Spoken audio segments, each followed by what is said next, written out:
বাংলায় কি সত্যি নির্মাণ হবে রাম মন্দির? শুভেন্দু কি বললেন বিস্তারিত জেনে নেব আজকের প্রতিবেদনে। মমতা ব্যানার্জির কোনো সুযোগ নেই সঞ্জয় শাস্তির দাবিতে হাইকোর্টে যেতেই ধুয়ে দিলেন শুভেন্দু। বিধানসভা ভোটের আগেই নন্দীগ্রামে তৈরি হচ্ছে রাম মন্দির ঘোষণা শুভেন্দুর। বিজেপি সম্মান দেয়নি, তৃণমূলে যোগদান সময়ের অপেক্ষা, বিস্ফোরক প্রাক্তন মন্ত্রী বার্লা। হঠাৎ শুভেন্দুর প্রশংসায় ঝরে পড়ল কুণাল ঘোষের গলায়। শুভেন্দু নাকি অনেক এগিয়ে। মায়ের সাথে অবৈধ সম্পর্ক দেখে ফেলায় খুন কিশোর, চাঞ্চল্য সোদপুরে। রাজ্যের পথে সিবিআই, সঞ্জয়ের ফাঁসি চেয়ে এবার কলকাতা হাইকোর্টে যাচ্ছে কেন্দ্রীয় তদন্তকারীরা। আসানসোলে মলয় ঘটকের বাড়িতে অতর্কিত হামলা, ভাঙচুর, ধৃত এক। মণিপুরে বিজেপির সঙ্গ ছাড়লেন জেডিইউ বিধায়ক, দলের সিদ্ধান্ত নয় বোঝালেন নীতিশ। পানীয়ের সঙ্গে মাদক মিশিয়ে খাইয়ে ধর্ষণ, বনগাঁয় জামাইবাবুর লালসার শিকার শালিকা। প্রমাণ কোথায়? পুলিশকে চোখা প্রশ্ন। জুনিয়র চিকিৎসক আসফাকুল্লাহকে স্বস্তি দিল কলকাতা হাইকোর্ট। সরকারি কাজে টাকা চাইলে দেবেন না, প্রশাসনিক সভা থেকে কড়া বার্তা মুখ্যমন্ত্রী। প্রিয় দর্শক, আজকের খবরগুলি অনেক গুরুত্বপূর্ণ। খবরগুলি সম্পূর্ণ শুনবেন। আসছে বিস্তারিত খবরে। পূর্ব মেদিনীপুরের দীঘায় রাজ্য সরকারের উদ্যোগে জগন্নাথ কালচারাল সেন্টারের কাজ শেষ পর্যায়ে। তখন জেলার আরেক প্রান্তে রাম মন্দির নির্মাণের ঘোষণা করলেন বিরোধী দলনেতা শুভেন্দু অধিকারী। বুধবার অযোধ্যায় রামলালার মন্দির প্রতিষ্ঠার প্রথম বর্ষপূর্তি উপলক্ষে নন্দীগ্রামের রেয়াপাড়ায় শিব মন্দিরের সামনে এই পণ করেন তিনি। 2026 সালের এপ্রিল মাসের মধ্যে রাম মন্দিরের দরজা সর্বসাধারণের জন্য খুলে যাবে বলে জানিয়েছেন তিনি। বুধবার রাম মন্দির প্রতিষ্ঠার বর্ষপূর্তি উপলক্ষে বিশাল মিছিলে নেতৃত্ব দেন শুভেন্দু বাবু। বেকুজিয়া থেকে রেয়াপাড়া পর্যন্ত মিছিল করেন তিনি। এরপর রেয়াপাড়া শিব মন্দিরের সামনে সভা থেকে তিনি ঘোষণা করেন নন্দীগ্রামে তৈরি হবে রাম মন্দির। নন্দীগ্রাম 1 নম্বর ব্লকের সোনাচূড়ায় নিজের 2.5 বিঘা জমিতে রাম মন্দির তৈরি করবেন তিনি। আগামী 6 এপ্রিল মন্দিরের ভিত্তিপ্রস্তর স্থাপন করবেন শুভেন্দু বাবু। 2026 সালের এপ্রিল মাসে খুলে যাবে মন্দির। বলে রাখি, 2026 সালের এপ্রিল মে মাসে পশ্চিমবঙ্গে বিধানসভা নির্বাচন হওয়ার কথা। তার আগে পশ্চিমবঙ্গে প্রতিযোগিতামূলক হিন্দুত্ববাদী রাজনীতি দেখতে চলেছে রাজ্যবাসী। বুধবারে মুর্শিদাবাদেও একটি রামলালার মন্দিরের ভিত্তিপ্রস্তর স্থাপন হয়েছে। মুর্শিদাবাদে বাবরি মসজিদ তৈরির ঘোষণা করেছিলেন তৃণমূল বিধায়ক হুমায়ুন কবির। তারপরই সেখানে রাম মন্দির তৈরির কথা ঘোষণা করা হয়। তৃণমূলে যোগদানের জল্পনা আরো উস্কে দিয়ে এবার বিজেপি নেতৃত্বের বিরুদ্ধে বিস্ফোরক অভিযোগ করলেন প্রাক্তন কেন্দ্রীয় মন্ত্রী জন বার্লা। তার অভিযোগ, বিজেপির থেকে তিনি সম্মান পাননি। মুখ্যমন্ত্রীর আশীর্বাদ পেলে তিনি ডুয়ার্সের জন্য আরো উন্নয়ন করতে চান বলেও জানিয়েছেন আলিপুরদুয়ারের প্রাক্তন বিজেপি সাংসদ। মাদারিহাট উপনির্বাচনে বিজেপির শক্ত ঘাঁটিতে জয় ছিনিয়ে নিয়েছিল তৃণমূল। ওই নির্বাচনে জন বার্লার ভূমিকা নিয়ে প্রশ্ন উঠেছিল বিজেপির অন্তরে। আগামীকাল হাসিমারায় মুখ্যমন্ত্রীর সভায় আমন্ত্রণ পেয়েছেন জন বার্লা। তারপর থেকেই জন বার্লার তৃণমূলে যোগদান নিয়ে জল্পনা ছড়িয়েছে। মুখ্যমন্ত্রীর সভায় আমন্ত্রণ পেয়ে দিল্লি থেকে ফিরে এসেছেন নিজের বাড়িতে। সাংবাদিক বৈঠক করে বার্লা বলেন, ডুয়ার্সের উন্নয়ন এবং চা শ্রমিকদের উন্নয়নের কথা ভেবে সভাতে যোগ দেব। মুখ্যমন্ত্রীর সামনে তুলে ধরব বাগান শ্রমিকদের সমস্যার কথা। অনেক বাগান বন্ধ রয়েছে। চা শ্রমিকরা প্রাপ্য গ্র্যাচুইটি, প্রভিডেন্ট ফান্ড, ন্যূনতম মজুরির মতন অনেকগুলি বিষয় রয়েছে। সেই সমস্ত বিষয়গুলি মুখ্যমন্ত্রীর সামনে তুলে ধরব। যতক্ষণ আমি একটি টেবিলে না বসছি ততক্ষণ বাগান শ্রমিকদের এই সমস্যা সমাধান করতে পারবো না। আমি একজন চা শ্রমিক নেতা এবং আদিবাসী নেতাও বটে। তৃণমূলে যোগদানের বিষয়টি নিয়ে পরিষ্কার কোনো কিছু বলতে না চাইলেও জল্পনা উস্কে দিয়েছেন প্রাক্তন কেন্দ্রীয় মন্ত্রী। তার কথায়, আগামী দিনে কি হবে তার রাত পোহালেই জানতে পারবেন, শুধু সময়ের অপেক্ষা। বিজেপি নেতৃত্বকে তীব্র আক্রমণ করে জন বার্লা বলেন, ডুয়ার্সের চা বাগানগুলিতে একসময় বিজেপির ঝান্ডা লাগানোর লোক ছিল না। আমি বিজেপিকে রাজনৈতিক জমি তৈরি করে দিয়েছিলাম। বিজেপিকে ডুয়ার্সের চা বলয় সম্মান দিয়েছে। চা বাগানের শ্রমিকরা ভরসা করেছিল বিজেপির উপরে।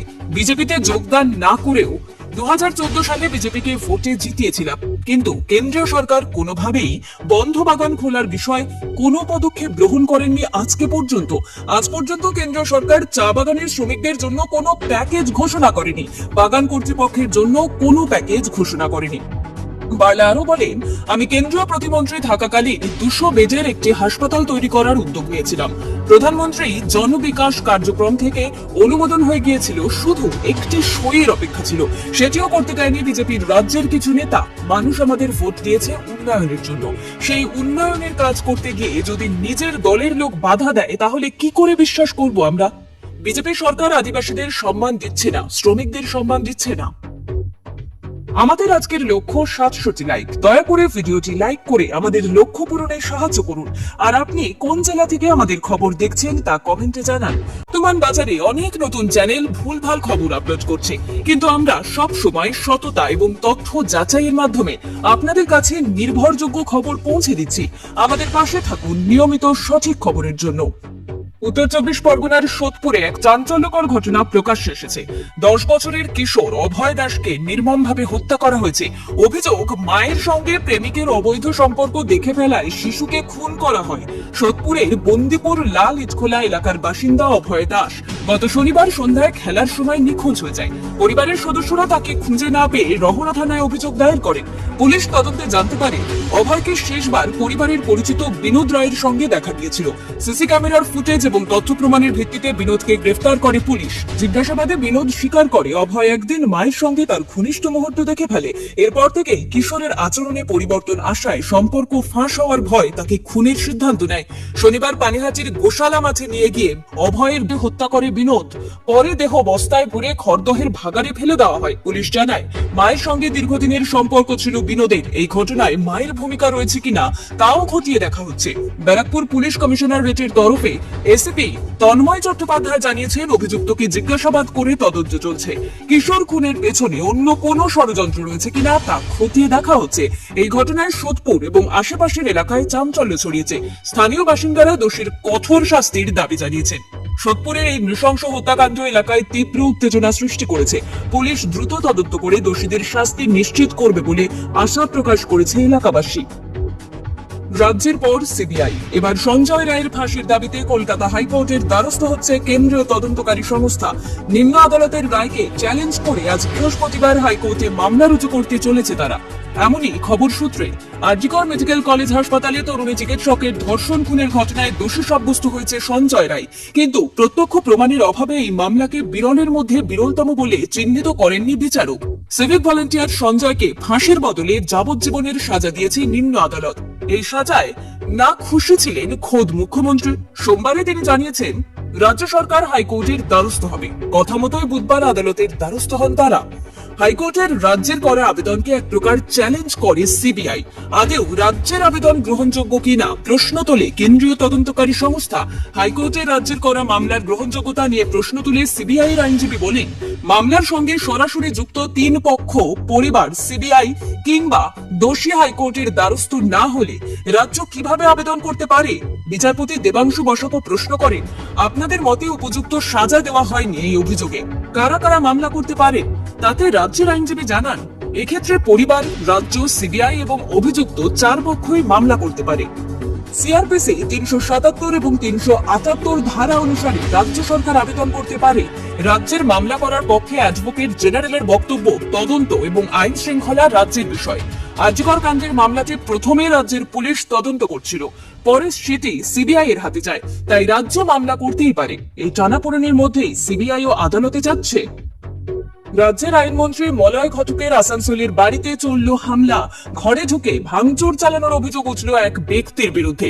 ইতিমধ্যেই অভিযুক্তকে আটক করেছে পুলিশ। ঘটনাস্থল পরিদর্শন করেছে আসানসোল দক্ষিণ থানার বিশাল পুলিশ বাহিনী। বিষয়টি নিয়ে তদন্ত শুরু হয়েছে।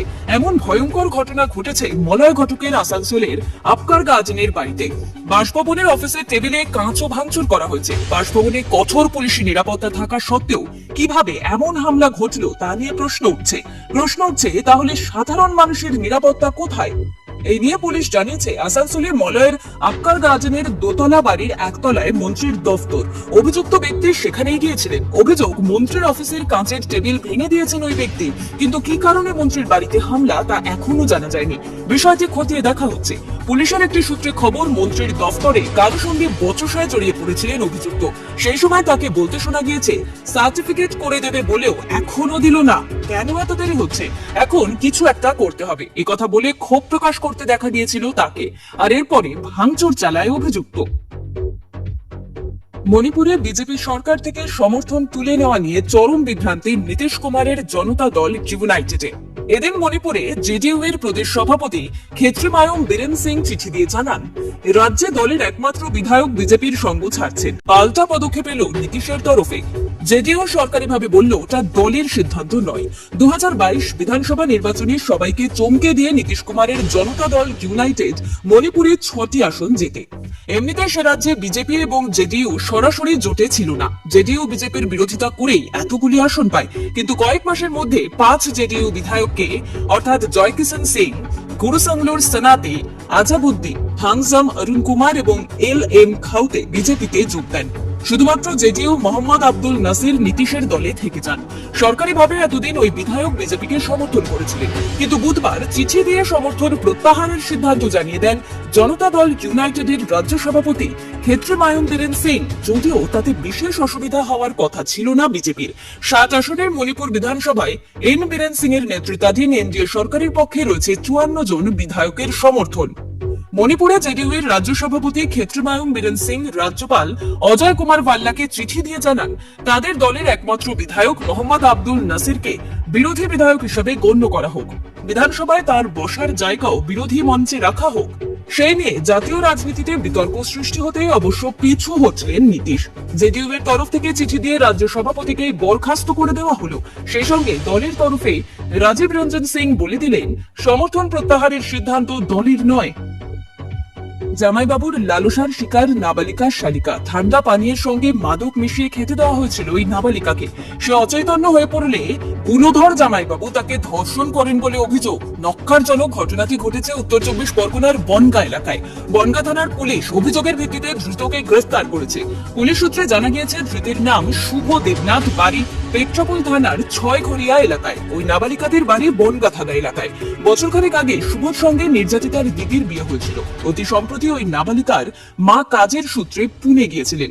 বাড়িতে একাই ছিল ওই নাবালিকা। দিদি ও জামাইবাবু বনগার বাড়িতে বেড়াতে যান। স্ত্রী ও শালিকার সামনে মদ্যপান করেন শুভ। স্ত্রী ও শালিকাকে ঠান্ডা পানির সঙ্গে মদ মিশিয়ে খাওয়ানো হয়। কিছু সময় পরে বেহুশ হয়ে পড়ে নাবালিকা। এদিকে শুভর স্ত্রী অসুস্থ বোধ করায় বাথরুমে গিয়েছিলেন। সেই সুযোগে ওই ব্যক্তি বাইরে থেকে বাথরুমের দরজা বন্ধ করে দেন। তারপরে ওই নাবালিকাকে ধর্ষণ করেন বলে অভিযোগ। শুধু তাই নয়, ঘটনার কথা জানাজানি হলে দিদির সংসার ভেঙে যাবে।